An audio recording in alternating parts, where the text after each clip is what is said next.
नमस्कार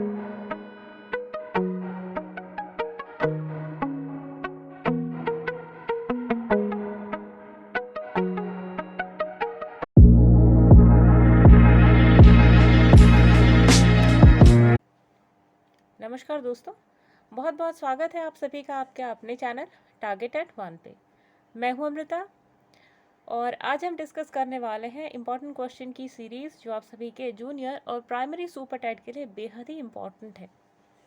साथ ही इन क्वेश्चन के साथ हम आप सभी के लिए कॉन्सेप्ट भी लेकर आए हैं और ये कॉन्सेप्ट बहुत ही ज़्यादा आपको हेल्प करेंगे आपके आने वाले एग्जामिनेशन से रिलेटेड क्वेश्चन को सॉल्व करने में।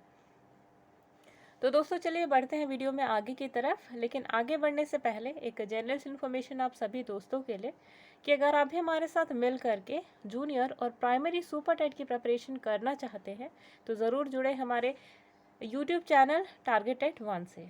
और सब्सक्रिप्शन के बाद आपको नोटिफिकेशन बेल को ज़रूर दबाना है, जिसके द्वारा आप हमारी द्वारा दी गई लेटेस्ट अपडेट को अपने यूट्यूब चैनल पर देख सकते हैं। तो दोस्तों ये तो थी सामान्य सी जानकारी जिसके द्वारा आप अपने तैयारी के स्तर को और भी ज़्यादा व्यापक बना सकते हैं। दोस्तों हम यहाँ पे जितने भी क्वेश्चन डिस्कस कर रहे हैं वो बहुत ही ज़्यादा महत्वपूर्ण है और आप इसी टाइप के क्वेश्चन अपने जूनियर और प्राइमरी सुपर टेट में देखेंगे। तो चलिए स्टार्ट करते हैं आज की सीरीज़। तो दोस्तों आज हम बात करने वाले हैं साइंस के कुछ इंपॉर्टेंट क्वेश्चंस। और एक चीज़ आपको ध्यान रखनी है कि यहाँ पे आपको स्मार्ट स्टडी करनी है, यानी वो सारे क्वेश्चन निकाल कर पढ़ने हैं जो ऑलरेडी किसी न किसी एग्जाम्स में आ चुके हैं। क्योंकि ये जो आपका पेपर है ना, अगर प्राइमरी का है तो इट इज़ ओके, लेकिन जूनियर का है तो आपके पास कोई आइडिया नहीं कि किस टाइप का क्वेश्चन पेपर आने वाला है। तो it is best to prepare that matters which are already come in your examination. ठीक है, already came in your examination. तो आपको इतना तैयार करना है जो ऑलरेडी इंपॉर्टेंट है और किसी न किसी एग्जाम्स में आ चुके हैं। तो इन चीज़ों को ध्यान में रख के आपको प्रिपेयर करना है। तो चलिए स्टार्ट करते हैं आज की पहले क्वेश्चन से। तो पहला क्वेश्चन है आपका, which of the following metal is used in bulb, यानी कि बल्ब बनाने में, स्पेशली एलईडी बल्ब की बात की जा रही है। तो एलईडी बल्ब बनाने में कौन सा जो मेटल है यूज़ किया जाता है। तो 4 ऑप्शंस आप सभी की स्क्रीन पे। पहला ऑप्शन है टंगस्टन, ऑप्शन नंबर बी है गैलियम, ऑप्शन नंबर सी है आयरन और ऑप्शन नंबर 4 है एल्यूमिनियम। तो यहाँ पे जो आपका करेक्ट आंसर निकल कर आता है वो है ऑप्शन नंबर 1 यानी कि टंगस्टन। दोस्तों यहाँ पे आपसे एलईडी बल्ब की बात की जा रही है और फिलामेंट जो होता है आपने देखा होगा, जो आपने फिलामेंट देखा होगा नॉर्मल बल्ब का जो लाइट बल्ब होता है, तो उसमें भी आपको छोटी सी थिन वायर लाइट नज़र आएगी। ठीक है, तो क्या होता है गाइस कि ये ऐसा मेटल लिया जाता है जिसका जो मेल्टिंग पॉइंट होता है वो हाईएस्ट होता है, ताकि ये एक टॉप मोस्ट लेवल तक अगर इसका टेम्परेचर भी बढ़ जाए तो मेल्ट ना हो। ठीक है, तो लॉजिक ये रहता है। तो बेसिकली आपका जो क्वेश्चन के अकॉर्डिंग जो करेक्ट आंसर है वो है ऑप्शन नंबर 1 यानी कि टंगस्टन। अब देखिए, अब सेकंड क्वेश्चन है आपका, sodium carbonate is commonly known as, यानी सोडियम कार्बोनेट को कॉमनली किस नाम से जाना जाता है। तो 4 ऑप्शंस आप सभी की स्क्रीन पे। ऑप्शन नंबर 1 है बेकिंग सोडा, ऑप्शन नंबर 2 है वॉशिंग सोडा, ऑप्शन नंबर 3 है कॉस्टिक सोडा और ऑप्शन नंबर 4 है कॉस्टिक पोटाश। तो यहाँ पर आपने चारों ऑप्शंस देखे। अब आपको बताना है कि इनमें से कौन सा जो है सोडियम कार्बोनेट जो है कॉमनली उस नाम से जाना जाता है। ठीक है, अब देखिए यहाँ पे अगर आपने कितना भी कॉन्सेप्ट पढ़ा है तो यहाँ पे थोड़ी सी कन्फ्यूजन आपको ज़रूर होगी। ठीक है, और देखिए अगर आपने बेहतर तरीके से चीज़ें तैयार की हैं तो नहीं भी होनी चाहिए। ठीक है, तो एग्जामिनर का मोटिव ये रहता है कि आपके जो ज्ञान है, ज्ञान को आपके परखे। तो अगर आपने काफ़ी अच्छे तरीके से पढ़ा है तो यहाँ पे आप इजीली डिफ्रेंशिएट कर लेंगे 4 ऑप्शंस में से, और अगर नहीं पढ़ा है तो यहाँ पे आप हाईली कंफ्यूज होने वाले हो। ठीक है, तो चलिए फिलहाल क्वेश्चन के आंसर पे आते हैं। तो क्वेश्चन के अकॉर्डिंग जो करेक्ट आंसर है यानी कि sodium carbonate is commonly known as washing soda. ठीक है, देखिए वॉशिंग सोडा जिसका फॉर्मूला होता है NaCO3। ठीक है, ये क्या है आपका वॉशिंग सोडा, जो जनरली डिटर्जेंट के रूप में आप घरों में यूज़ करते हैं। इसका फंक्शन क्या होता है, इसका फंक्शन है डर्ट को, डस्ट को और जो ग्रीस वगैरह या जो भी स्लिपरी से सब्सटेंसेस होते हैं या स्टिकी से सब्सटेंसेस होते हैं उनको आपकी क्लॉथ जो होते हैं उनके सरफेस से बाहर निकालना। ठीक है, तो ये इसका फंक्शन है। सेकेंड देखिए बेकिंग सोडा, तो बेकिंग सोडा का फॉर्मूला होता है NaHCO3। इसे कहा जाता है सोडियम बाइकार्बोनेट। और बेकिंग सोडा का यूज़ होता है आपके बेकिंग इंडस्ट्री में for making of cookies, cakes and pastries. ठीक है, कई बार लोग समोसे या पकौड़े में भी यूज़ करते हैं। तो काफ़ी सारे फंक्शंस हैं बेकिंग सोडा के।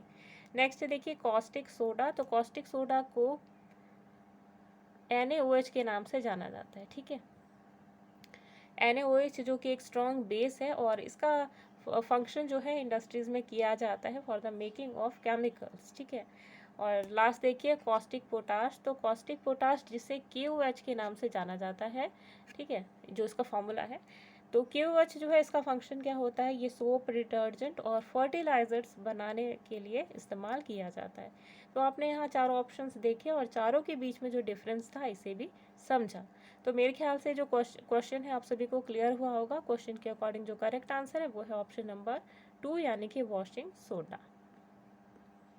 अगला क्वेश्चन देखिए, When a bond is formed between two atoms, the energy of the system will, यानी कि जब किसी भी दो एटम्स के बीच में जब बॉन्ड बनता है तो इस बॉन्ड के बनने के बाद जो सिस्टम की एनर्जी है वो क्या होती है, उसमें क्या बदलाव आता है, ये आपको बताना है। ऑप्शन नंबर 1 है इंक्रीज, ऑप्शन नंबर 2 है डिक्रीज, ऑप्शन नंबर 3 है रिमेन द सेम और ऑप्शन नंबर 4 है मे इंक्रीज और डिक्रीज। तो देखिए यहाँ पे क्वेश्चन के अकॉर्डिंग, देखिए क्वेश्चन आपसे कह क्या रहा है कि जब बॉन्ड बन रहा है, ठीक है, देखिए आपको पता होगा कि जब बॉन्ड बनता है तो काफ़ी सारी एनर्जी कंज्यूम होती है और जब बॉन्ड टूटता है तो एनर्जी जो है वो रिलीज होती है। ठीक है, इतना कॉन्सेप्ट याद रखिए, बाकी अब क्वेश्चन आप इजीली सॉल्व कर लोगे। ठीक है, तो यहाँ पे क्या कह रहा है कि बॉन्ड बन रहा है, बॉन्ड बन रहा है मतलब कि जो एनर्जी है वो कंज्यूम हो रही है, तो सिस्टम की जो एनर्जी होगी वो क्या होगी, डिक्रीज होगी। ठीक है, तो क्वेश्चन के अकॉर्डिंग जो आपका करेक्ट आंसर है वो है ऑप्शन नंबर बी, यानी कि when a bond is formed between two atoms the energy of the system will decreases। अगला क्वेश्चन वेरी इंपॉर्टेंट, आपके प्राइमरी के पर्सपेक्टिव से देखा जाए तो ये बहुत ही ज़्यादा इंपॉर्टेंट क्वेश्चन है यहाँ पे। तो क्वेश्चन है आपका water has maximum density at, आपको बताना है कि पानी की मैक्सिमम डेंसिटी यानी कि पानी का जो मैक्सिमम घनत्व है वो किस डिग्री सेल्सियस पे होता है या किस टेम्परेचर पे होता है।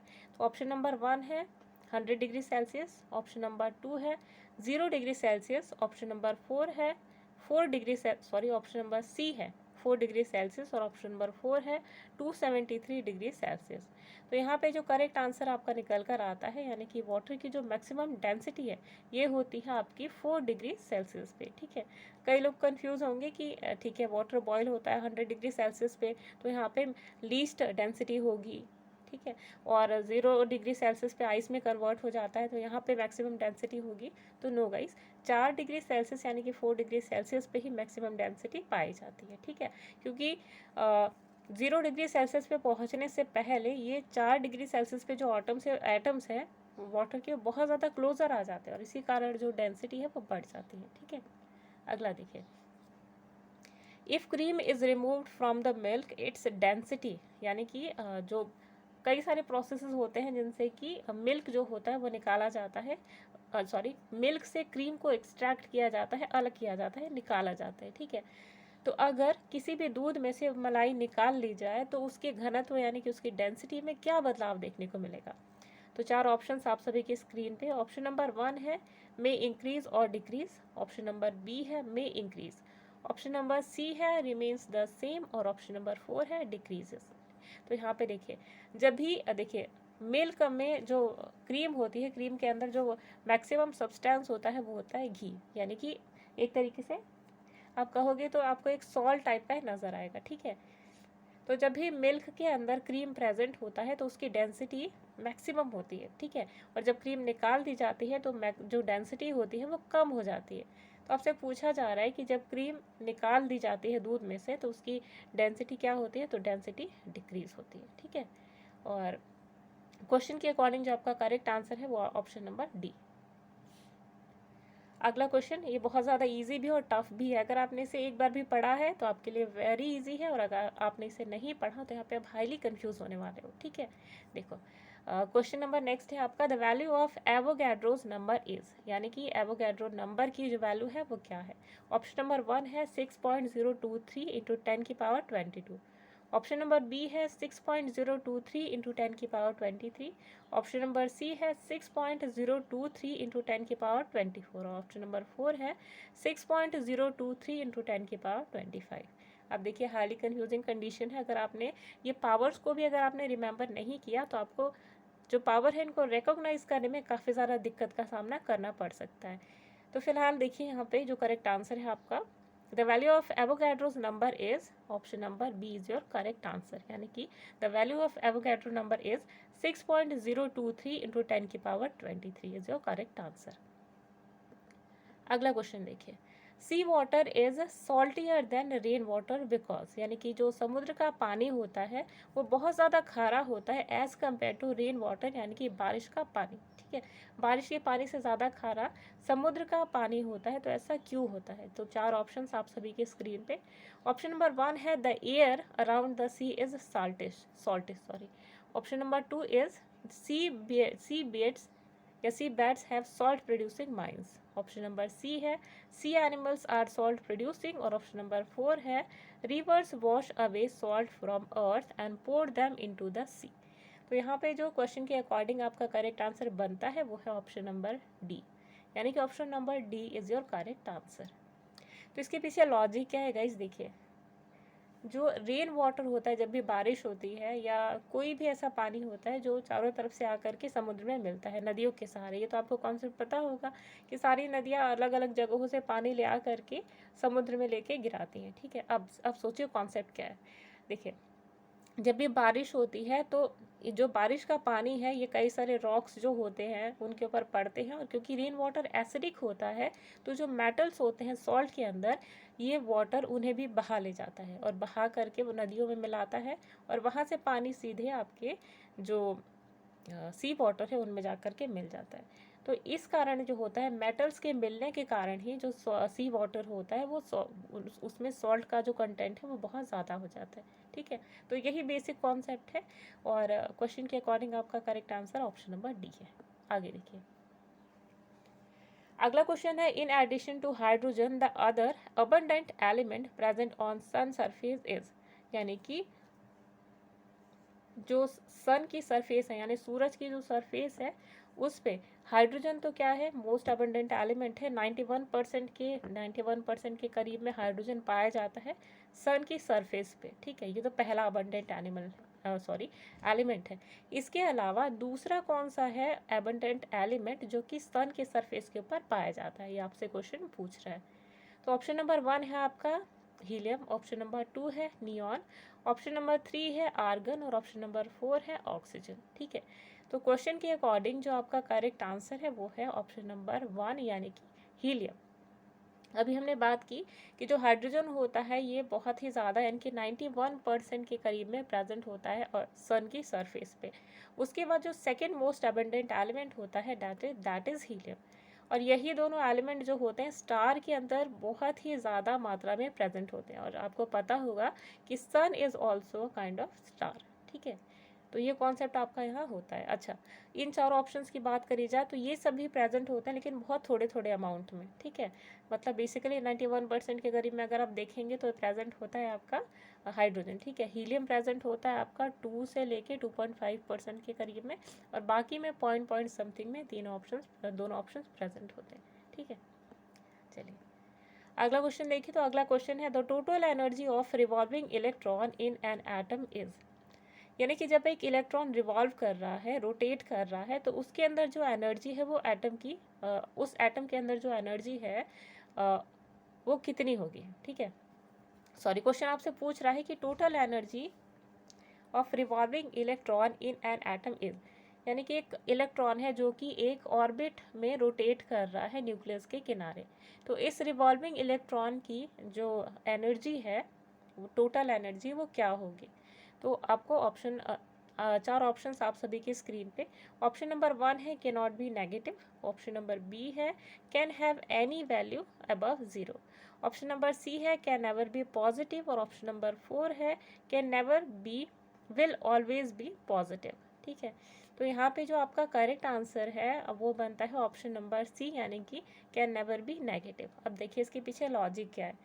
तो रिवॉल्विंग इलेक्ट्रॉन के अंदर जो टोटल एनर्जी होती है वो होती है potential energy plus kinetic energy, ठीक है।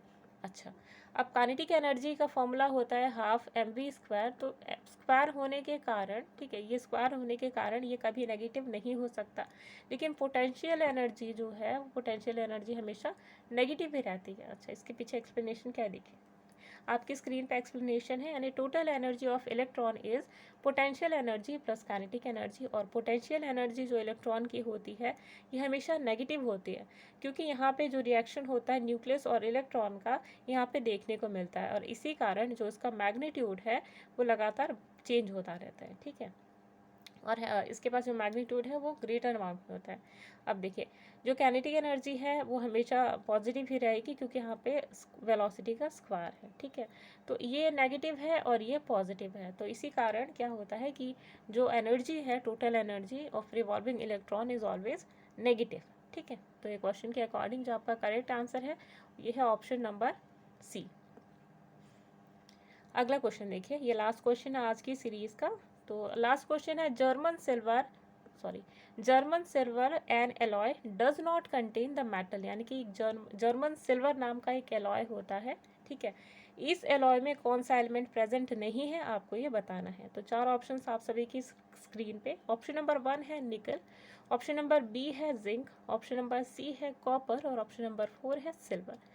तो क्वेश्चन के अकॉर्डिंग जो आपका करेक्ट आंसर है वो है ऑप्शन नंबर डी, यानी कि सिल्वर। अब आपको सुन के बहुत ही ज़्यादा अमेज होगा, आपको थोड़ा सा अचंभा होगा कि नाम तो है जर्मन सिल्वर लेकिन सिल्वर ही प्रेजेंट नहीं है, ठीक है। तो यहाँ पे निकल, कॉपर, जिंक सभी प्रेजेंट होता है इस जर्मन सिल्वर में, लेकिन सिल्वर एब्सेंट होता है, ठीक है। तो ये बेसिक कॉन्सेप्ट है, आपको यही याद रखना है कि हाँ जर्मन के पास सिल्वर नहीं है। इस तरीके से आप याद रखोगे तो आपको याद हो जाएगा कि जर्मन सिल्वर में सिल्वर एब्सेंट होता है, ठीक है। चलिए, तो दोस्तों ये देखिए, ये है हमारे टेलीग्राम चैनल का डिस्क्रिप्शन, और ये पूरी डिटेल्स आपको, इसका लिंक भी आपको डिस्क्रिप्शन बॉक्स में मिल जाएगा। तो इस पर क्लिक करके आप हमारे टेलीग्राम चैनल से ऐड हो सकते हैं, और एक डिस्कशन ग्रुप से भी ऐड हो सकते हैं, जहाँ पे आपकी कोई भी क्वेरी हो तो आप वहाँ पे पूछ सकते हो। तो दोस्तों आज की सीरीज़ को यहीं पर समाप्त करते हैं। उम्मीद है आज की सीरीज़ आप सभी को अच्छी लगी होगी और कॉन्सेप्चुअल लगी होगी। तब तक के लिए अमृता को दीजिए इजाज़त, मिलते हैं नेक्स्ट वीडियो में। Bye bye.